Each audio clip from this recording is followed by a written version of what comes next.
Good day, it's Dave again, back again with another Calamity News and Politics video cast. And today I wanted to talk to you a little bit about how things are working. So let's say that you have what you feel is a legitimate grievance against the government.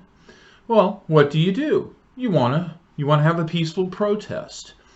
So you decide you're going to have your peaceful protest and you set everything up. And everybody shows up, and a bunch of the leaders of the movement show up, and they all get, you get you all pumped up, and then so you're ready for your protest, and you want to go down and be heard. You want your point to get across. So you plan to go out and, chant and carry signs and march around, march from point A to point B to attract publicity for your movement. So then what happens? Well, you show up for the peaceful protest and a bunch of jerks show up at the same time. So 99.9% of the people who are there for the peaceful protest. But it doesn't go off that way, does it? No, because that's when the agitators and when the troublemakers show up and make things much, much worse. And so there you are looking stunned because you just came out to do a peaceful protest and a bunch of people you didn't invite to the party made it a violent affair. So now, who am I talking about? That covers Black Lives Matter. And it also covers the attack on the Capitol last week. Because that's what happens. Now, I'm not sure what's going on out there, whether you just didn't realize the consequences of peaceful protests. Maybe you MAGA people thought because Black Lives Matter was run by black people, and I'm sorry, you're racist. It's just the way it is. And you believe that the violence from Black Lives Matter rallies was from the black people who organized it, and that was the intent, was the burning and the looting. No. They had a peaceful protest, and a bunch of jerks showed up. You had a peaceful protest, and a bunch of people committed sedition.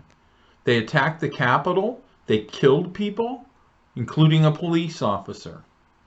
Okay? Was that your arrogance? Did you think that because you were a group of white people, you weren't going to have those fringies show up and make your event a disaster? Well, welcome to reality, folks.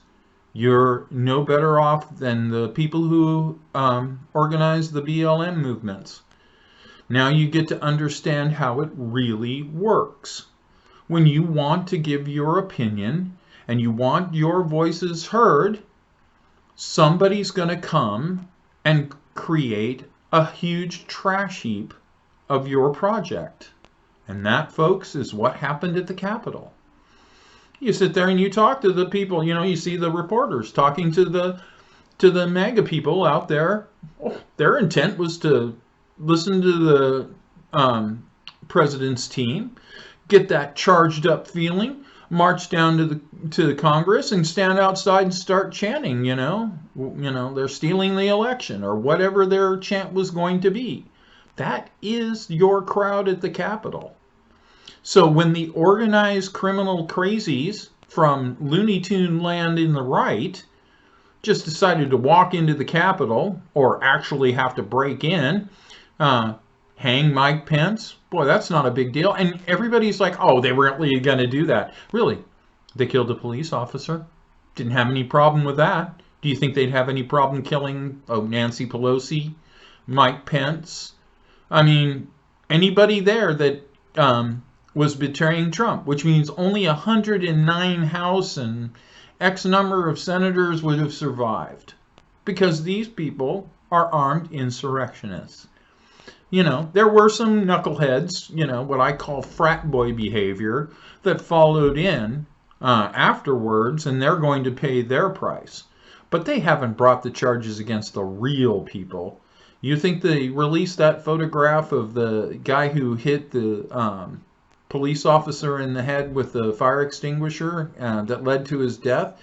You think they don't know where he's at and who he is? Even, they put out those pictures so that you could narrow it down for him quick. But they know who he is, and they have a general idea. Did you want him to come to your meeting? No. Black Lives Matter don't want those people either. I think both sides need to look at the fact that no matter what you do, when you start a peaceful protest, you are inviting in the fringe element. And maybe what we need to do is we need to police ourselves. This goes for Black Lives Matter, and it goes for the people who I'm sorry, you're crazy if you think the election was stolen. I really do think you're stupid.